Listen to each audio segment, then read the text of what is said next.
We've got a mailbag episode coming up today. We'll talk about Matthew Wood and Gabe Perreault's ceiling, some mid to late round potential steals, and our thoughts on some Habs defensemen, all coming up on today's show on Locked On NHL Prospects. You are Locked On NHL Prospects, part of the Locked On Podcast Network. Your team every day.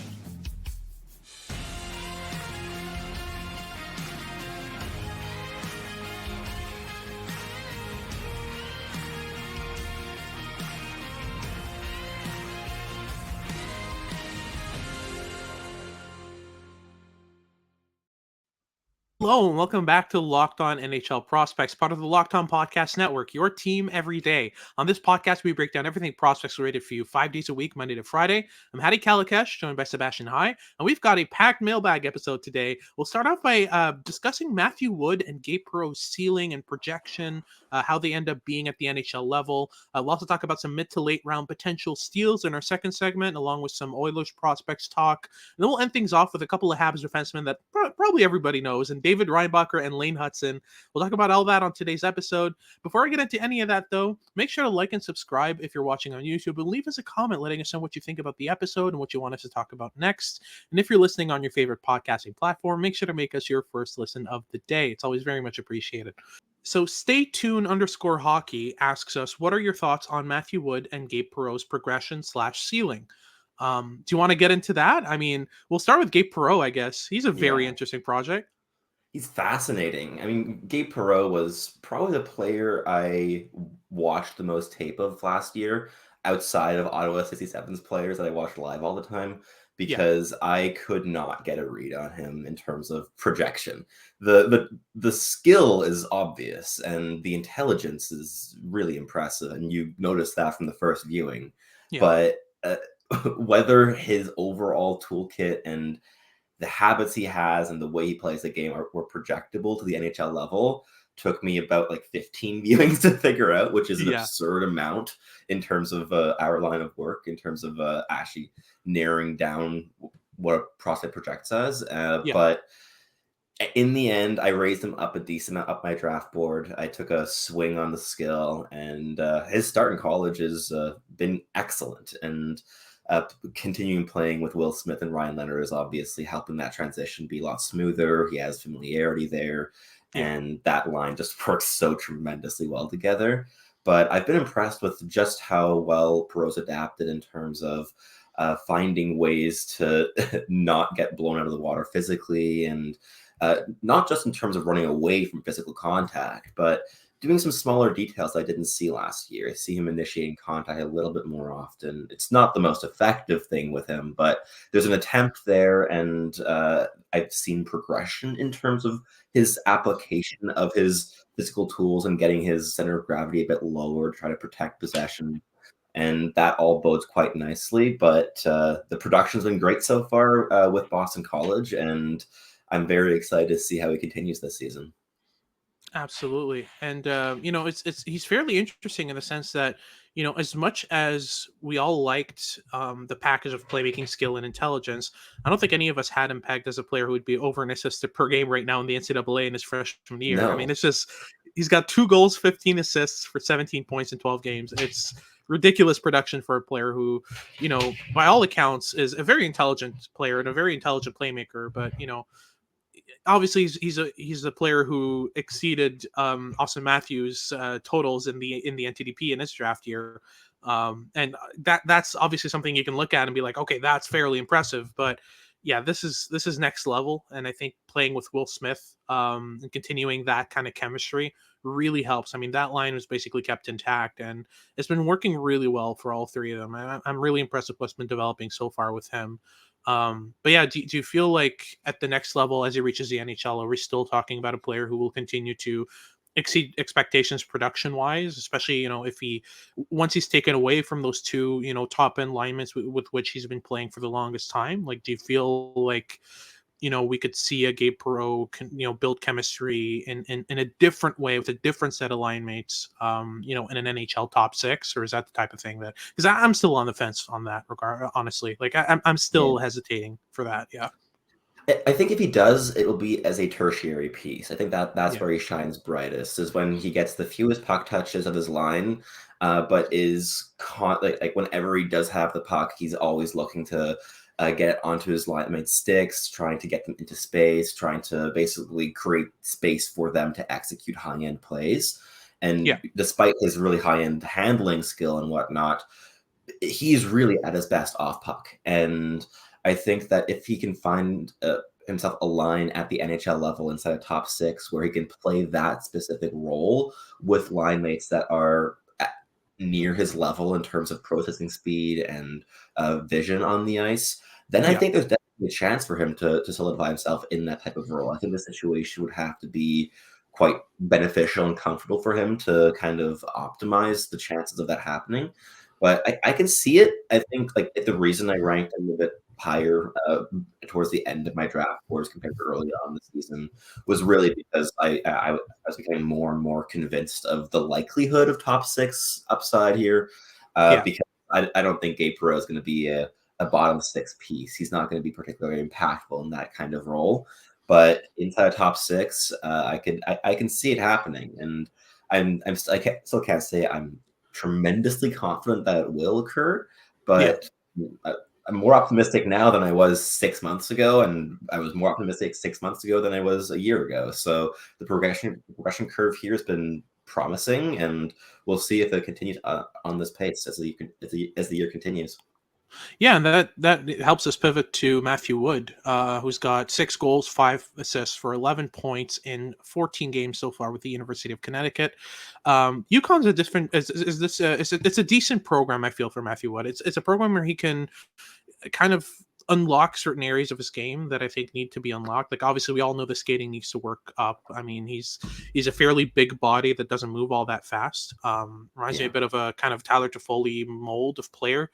Um, but yeah, I feel like, if you can work some of the finer elements of, inside driving and, playing inside contact and, not relying on your size, I feel like UConn's is in a decent enough division that he can work on these things. The progression for me seems pretty linear. And the path is also very linear to the NHL. He seems like a very middle six kind of, sniping force on the line type of player. With decent defensive upside. I mean, you're looking at a player who's going to be able to impact the game in all 3 zones. You're looking at a player who, is already well set to be kind of an above average physical presence on the ice. And the positioning is really good with him, which is basically what you want to see from a player who's got bad skating.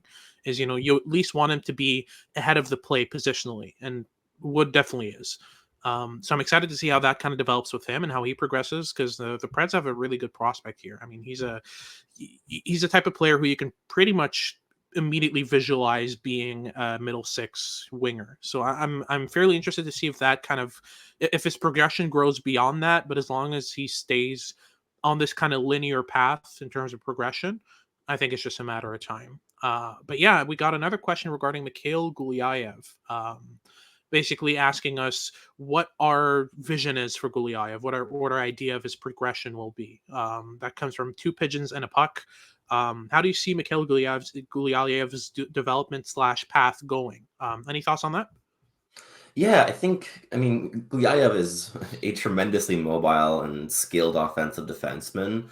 but we saw a lot more of him from him like last season towards the beginning of the year than later on.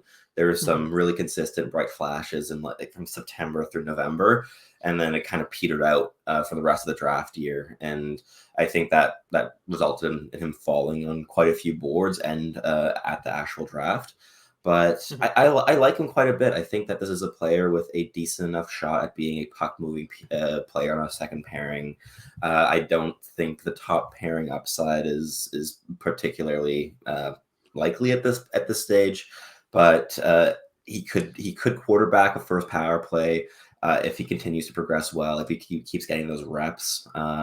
Because he's deceptive, he's intelligent, he distributes the puck well in the offensive zone. I like him. The defensive game still needs work for sure before that happens, but he's already played 32 KHL games this season. He's averaging around like 13 minutes a night recently, so he's getting game time against professional competition in one of the better leagues in the world, and I think that does his development a lot of good. So I think that his path will take him a couple of years before he hits the NHL. He definitely needs another like 2 to 3 years before being an impactful NHLer. But when he does make that leap, I think that he can jump onto a second pairing. And for Colorado, he seems like a very natural Sam Girard replacement long term. Absolutely. And that wraps things up for our first segment. And we'll talk about some mid to late round potential steals for the 2024 NHL draft in our second segment, along with some Oilers prospects talk. But first, a quick word from our sponsors here at Locked On NHL Prospects.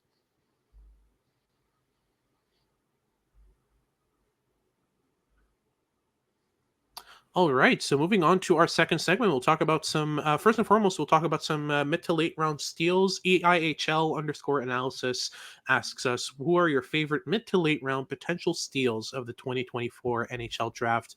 I know you have a name already. Do you want to bring him up right now? Wow. I have one name. Like, it's still early on the season for mid to late round Yeah. steals. I'm still figuring out who I want in my top couple of rounds before I can figure out who's going to be in the mid rounds. But Yeah. Frankie Morelli is a player I've liked quite a bit in my Ottawa viewings. I liked him last year as well. The mobility is pretty impressive for a left shot defenseman. He's quarterbacked the top power play when Henry Muse has been out with injury this season and looked pretty decent while doing it. He's not nearly as creative or dynamic as Muse is, but he's a decent distributor of the puck. He uses his mobility to change angles and to just shift defensive structures, especially on the power play. He likes to use that lateral motion, and especially along the point. He's a bit static in terms of like activating inside the offensive zone, but especially in transition, I think is an interesting player. I've seen flashes of him using his skating really, really, really well defensively against the rush. He can match footwork really easily.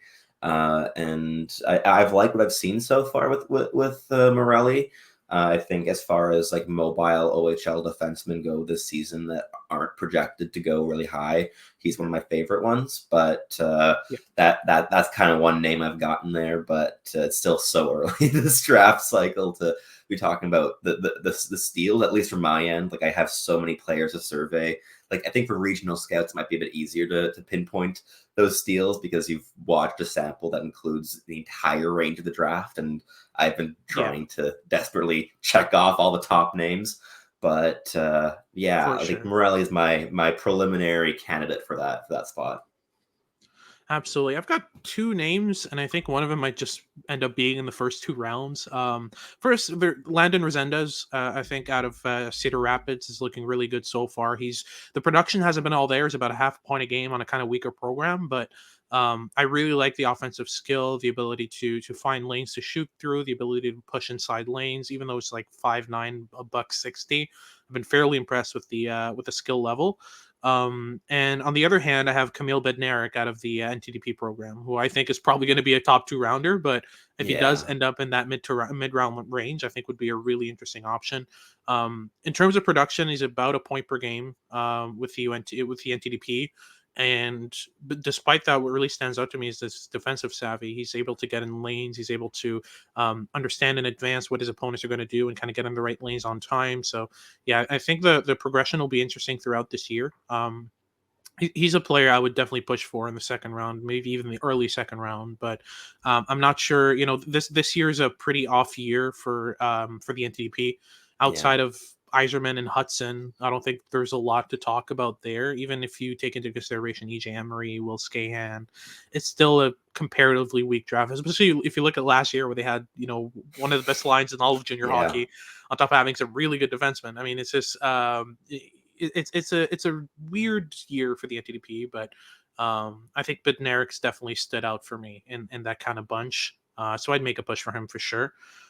Next up, Aaron Itovich, a good friend of the podcast, asks, which Oilers prospects would we target in a trade with the Oilers if we were a GM? I think this is a very clear reference to Jake Allen talks. But yeah. Or perhaps not Jake Allen. Tosh. Last I read is that the Oilers are more interested in the two other goaltenders, Oh, in really? Montembeault and Primo, which is Interesting. interesting. For sure. I mean, yeah, we can talk about it in a bit. I mean, I think the Oilers have two very clear candidates in the NHL, Yeah. in Philip Broberg and Dylan Holloway. I mean, those are the two main suspects, I'd say. I don't think they'll be as willing to get rid of Broberg. He's been fairly decent this year. Dylan Holloway's another conversation. I don't think he's ever really translated all that well to the NHL and hasn't been working out so good for him so far. In the system, though, I can only really think of one player, and I think you're on the same page as me, and he's injured right now, so his stock Yeah. is even lower than it should be. And that is Bo Akey, who they picked up in, I believe, the second round, third round in last year's draft. Second round, Second yeah. round. That's very good for him. I mean, yeah, Bo Akey's one of those players who I think I covered a whole lot in his draft year, and he's a player who his gap control is really good. His defensive skating is really good. His ability to get involved in transition defense is really solid. He's got kind of those two-way elements. He reminded me a lot of Brett Kulak in his draft year. I'd say that was the main comparative that always came to mind. And yeah, I mean, I'd be okay with a Bo Akey for one of our goaltenders swap. Would you? I mean, yeah, like Boakey's out for the season on a really rough injury, but Yeah, which I'm sure decreases his stock a little bit here. But he is the most interesting prospect in Edmonton's pool. Like you could talk about Xavier Bourgault, but he's kind of struggled at the AHL level. He's been pretty consistently half a point a game there. yeah. But yeah, Akey's my favorite of the bunch here. But I think Edmonton's prospect pool as a whole is a bit barren. So they're going to have to get creative with their trade chips in any effort to get a goalie. Absolutely. One more name I'd throw in there would probably be Raphael Lavoie, and I think that that's a pretty decent suspect for a trade with the Oilers in terms of the Montreal market. He did pass through Big, waivers like a couple weeks ago.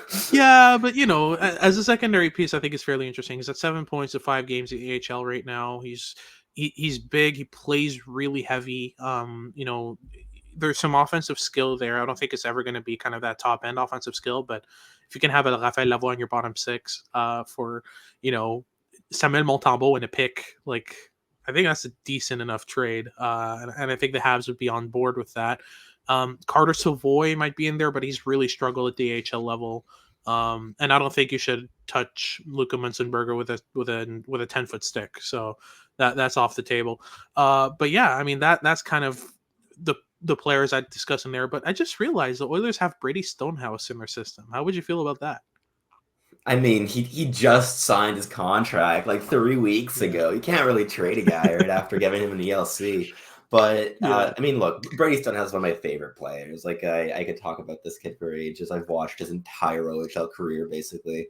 I watched his first career game, and he is just the perfect projection as a pain of a fourth liner to play against. Yeah. And I think that he's going to fit in really nicely in Edmonton to kind of provide not only some depth grit, but some depth goal scoring as well. He's he has a pretty good shot. He constantly is buzzing around the crease.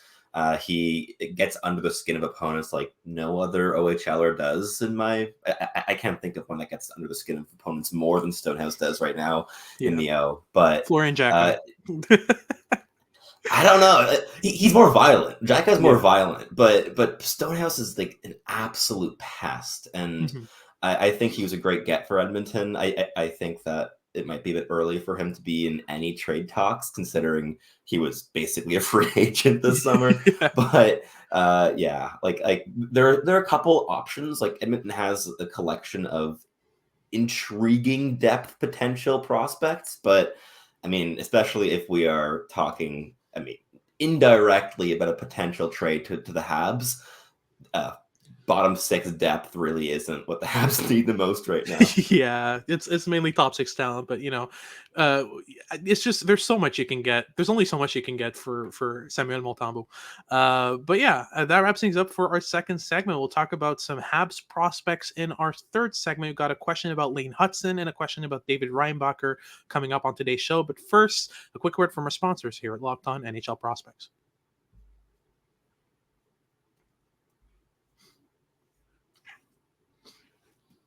Alrighty, so moving on to our final segment, we'll talk about two Habs prospects. We've got some questions that were sent in from our listeners on Twitter. If you don't follow us on Twitter, it's LO_NHL prospects. And you can send in your questions when we put out our mailbag tweets, and we'll feature them on the show. So feel free to do so as well. So first and foremost, we'll start with the Lane Hutson question. I think that's pretty much a straightforward one. Essentially, we had a question about Lane Hutson's projectability in terms of his goal scoring game, because he scores a lot pretty much every year. And so I'd rather be a killjoy on Twitter asks, Lane Hutson has scored several goals from range this season. This boosts his numbers and excites Habs fans dreaming of an elite player. Does his shot translate to the NHL, though? Does his shot project to be able to beat NHL goalies from a distance? Do you want to take the lead on this one? Sure. I think I would disagree with the premise that his like shooting from distance is what provides the value in his game. There's so much to Lane Hutson's game, especially in the offensive zone, that does scream elite talent. And well, yes, he scored a couple flub goals, not flub, but like a couple goals this season from the blue line that probably wouldn't beat NHL goaltenders. But he also has 8 goals in 11 games, doesn't he? So that isn't going to sustain itself throughout the season, I would assume, unless, like, hey, Lane Hutson surprised me multiple times, and that can happen again. But always does. It can always happen. But with Lane Hutson, in terms of especially his goal scoring game, at the NTDP level, he was very much a blue line shooter. He would kind of go for one shoulder fake, try to get around one forward, and then kind of shoot from like the top of the circle on the left side.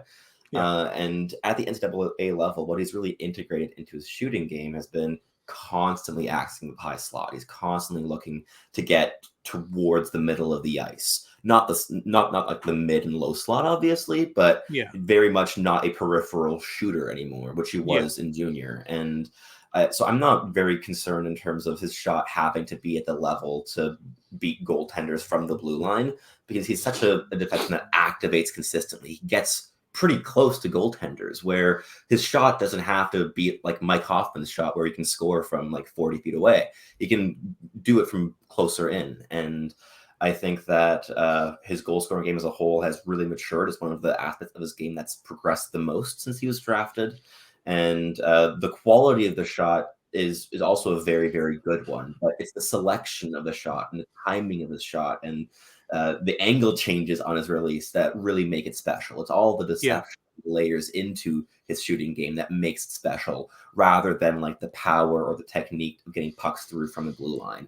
He's not going to be an Arbor Jack guy that's just loading off shots like the controller broken from the blue line as the only play in the offensive zone. Hutson gets closer. He gets to places where he's not relying on his shot having to beat a goaltender. He's trying to use all of his plus level tools in combination to create advantages and to optimize the chances of the puck finding the back of the net. So I'm not overly concerned on that front personally. Yeah, for sure. I'd also add that a lot of the reasons why he's taking those shots is because the thing with Hutson is he not only mesmerizes opponents, he mesmerizes his own teammates to the point where they'll just watch him go. And at the NHL level, he's going to have players moving in and out of spots, going to the hash marks from behind the net, finding space in the offensive zone around him. Like, he's not going to have to rely on his shot exclusively in order to create offense. He's going to, a lot of what Lane Hutson does is he does it with his head up. So he's constantly looking for options. But at the NCAA level right now with BU, unless it's Macklin Celebrini, I don't see a lot of players in this lineup that are moving in and out of spots, finding soft ice in the offensive zone when Hutson has the puck. Because when Hutson has a puck, he's deking one player, deking another way, shoulder faking, heading to the outside, and then he the whole time his head's up and he's waiting for a teammate to get into the right spot for him to fake shot a pass right on his stick, and all he sees is just a bunch of heads turned towards him, and it's like, he wants, at the NHL level, especially if he's playing with top 6 forwards in the Habs lineup, he's going to have a lot of that. So I feel like he's going to be relying even less on his shot as he climbs the ranks. And what he's going to be relying on a lot more to score goals, to score actual goals, rather than just, get some assists, is offensive zone activation. He's going to be pushing down, between checks and finding soft ice on the far side for a tap in, that kind of stuff. On top of having the game breaking skill to access the inside lane on his own with the puck. So I think that the issues with the goals that Hutson is scoring right now is more of a situational issue rather than a habit issue. So as that situational issue dissolves, the habits are going to change, because one thing Hutson is entirely adaptable. He Oh constantly yeah. adapts to the players he's playing with. So I don't think there's any concern there. The main concern with me with Hutson is still the defensive skating. Like, that still needs to come a decent way. And he's gotten better physically, which is really good. He's improved his ability to shrug off bigger opponents, to make plays inside contact. I saw him throw a big hit a couple games ago. Like, he's been adding things to his game that are really interesting. But yeah, the defensive skating is still a concern, even though it's progressed very slightly. I think it still needs to come a decent amount of ways before he's an above average defensive player in terms of his ability to catch up with players like Josh Anderson and these big, strong, fast wingers. He's going to have trouble against those, and I don't think that's going away. I just think the risk is going to be mitigated a bit. But that brings us to David Reinbacher, the recent 5th overall pick of the Montreal Canadiens, who was picked up out of EHC Cloton in the Swiss National League. He was returned on loan to the Swiss National League after signing his ELC. And we got a question about him, mainly because there have been some struggles recently. So Connor Hill asks on Twitter, thoughts on David Reinbacher so far this season? It seems like things aren't going too well for Cloton as a whole. Yeah, it's been rough viewings. I'm not gonna lie, and it's not just the team overall. It's also Reinbacher in isolation. There have been some concerns with decision making, with his ability to get involved in transitions, his ability to activate in the offensive zone, which is one of my favorite things about Reinbacher, is how confident he is in activating, and he's just not as much. Yeah. But also the defensive decisions have been like honestly bad. So, yeah, what's your thoughts on this kind of progression for Reinbacher? Is it just the injuries, or are there things going on? Like, what's the issue here? It could be a combination of things, right? It could be Yeah. nervousness. It could be the added pressure of being a 5th overall pick and what comes with that. I've seen Yeah. him try to go end to end a couple times, handling the puck, and his handling skill has not really improved since last year, which means that that's not really feasible against professional competition, even Yeah. with the larger European ice surface. That is difficult for Reinbacher to do, and I've seen him turn over the puck multiple times on trying to play with a type of flash that you would expect from a 5th overall pick, and that's just not conducive to success for Reinbacher's game. That's not what he does best, and especially not when he hasn't improved the handling skill itself. That needs to take a couple steps before he can even try to play this style of hockey. But yeah, I've seen a player who seems to be questioning his own style of play, and I've seen less violence in the defensive zone. I've seen more hesitation. I've seen him gripping his stick a bit too hard at times, and it hasn't been a great start for him. It's been 7 games as well. It's 7 games is a tiny sample to start a season, and there was an injury in there, and there's a lot of factors to consider here, and it's way too early to make any sweeping judgments about his development or about the quality of the draft pick, especially in terms of it being any different than any analysis was this summer. But it's been a tough start for Reinbacher. Absolutely, yeah, for sure. It's been a bit interesting to kind of see develop, but I feel like there's so much time to turn things around with Reinbacher, and he's got the smarts, he's got the defensive ability, and he's got the foundation of skills that he can fall back on and kind of work his way back up from the basics. So I don't think it'll be a very long-winded issue with Reinbacher. I think it's just a matter of time before he finds his footing again. But that wraps things up for today's show. Thank you very much for tuning in. If you're watching on YouTube, make sure to like and subscribe. Leave us a comment letting us know what you want us to talk about next. And if you're listening on your favorite podcasting platform, make sure to make us your first listen of the day. For the second listen of the day, make sure to check out Locked On Sports Today. They got all your news and updates about what's going on in sports. And make sure to tune in for tomorrow's show as we continue our prospects coverage for the week. This has been Hattie Kalakash with Sebastian High, and we hope you tune in next time.